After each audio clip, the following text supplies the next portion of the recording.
অসম সাহিত্য সভা বিশ্বৰ ভিতৰতে বৃহত্তম সাহিত্যৰ সংগঠন। তাৰপিছতো অসমীয়া ভাষাত লিখা কিতাপ অসমত কিমান বিক্ৰী হয়, আমি কিমান পঢ়ুৱৈ সৃষ্টি কৰিব পাৰিছোঁ, কিমান পাঠক সৃষ্টি কৰিব পাৰিছোঁ যোৱা দিনবোৰত।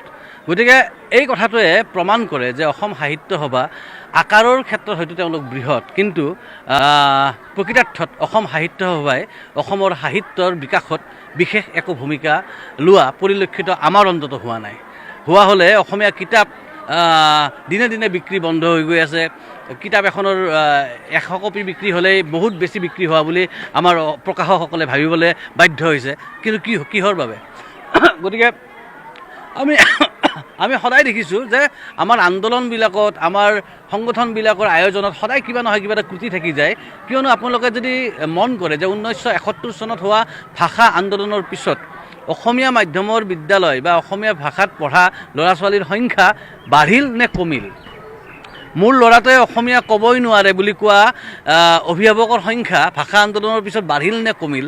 এই কথাবিলাকে প্ৰমাণ কৰে যে সেই আন্দোলনবিলাক আচলতে সফল হ'ল নে বিফল হ'ল। ঠিক তেনেকৈ অসম সাহিত্য সভাৰ ক্ৰুটিটো ক'ত আছে, যাৰ ফলত নেকি তেওঁলোকে ইমান বৃহৎ সংগঠন হোৱাৰ পিছতো, ইমান ডাঙৰ সাংগঠনিক শক্তি থকাৰ পিছতো পাঠক বৃদ্ধি কৰিব পৰা নাই, উৎকৃষ্ট মানদণ্ডৰ সাহিত্য ৰচনাৰ পৰিৱেশ সৃষ্টি কৰিব পৰা নাই, আন্তৰ্জাতিক মানদণ্ডৰ সাহিত্যিক আমি সৃষ্টি কৰিব পৰা নাই। গতিকে তাৰ কাৰণবিলাক আমি কোৱাৰ নিশ্চয় প্ৰয়োজন নাই যে সাহিত্যক লৈ ভাবিব পৰা দূৰদৃষ্টি থকা সম্পন্ন ব্যক্তি ইয়াৰ নেতৃত্বত নাই, আৰু এই কথা আজি কোৱাৰ প্ৰয়োজন নাই, এই নিজৰ কামবিলাকেই প্ৰমাণ কৰি দিছে।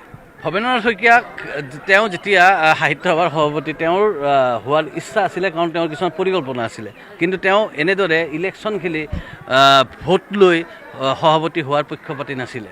গতিকে এই কথাটোৰ পৰাই বুজা যায় আচলতে কিহৰ বাবে পঞ্চায়তত নিৰ্বাচন হয়, পৌৰসভাত নিৰ্বাচন হয়, বিধানসভাত হয়, কিন্তু সাহিত্য সভাত সভাপতি পদৰ বাবে নিৰ্বাচন হোৱা, আৰু সেই নিৰ্বাচন কৰিবলৈ যাওঁতে কোনে কেতিয়া কেনেদৰে সভাপতি হয়, কেনেকৈ সম্পাদক হয়, কোনবোৰ মানুহ হঠাৎ মানে কিবা চাব, মই সঠিক কথাটো নাজানো যে সাহিত্য সভাৰ সভাপতি পদৰ বাবে প্ৰাৰ্থিত্ব আগবঢ়াবৰ বাবে এজন মানুহৰ 5খন নে কেইখনমান কিতাপ, ছপা কিতাপ থাকিব লাগে।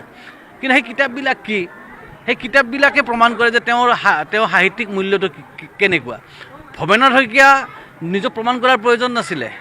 ঠিক তেনেকৈ হোমেন বৰগোহাঁই তেওঁ সভাপতি পদ অলংকৃত কৰিছে, তেনেকৈ বহুত আছে, ৰংবং তেলৰ পৰা আৰম্ভ কৰি তেওঁলোকে প্ৰমাণ কৰাৰ প্ৰয়োজন নাই যে তেওঁলোক ভাল সাহিত্যিক। কিন্তু বহুতে কেৱল এই যিটো নিয়ম থাকে সভাপতি পদত প্ৰাৰ্থিত্ব আগবঢ়াবৰ বাবে, তাৰ কাৰণেই জবৰদস্তি কিছুমান নিজৰ নামত কিতাপ ছপা কৰি লয়। সেইবোৰ আচলতে তাৰ কি সাহিত্যিক মূল্য আছে অসমৰ ৰাইজে জানে, বহুতে নামই শুনা নাই সেই কিতাপবিলাকৰ।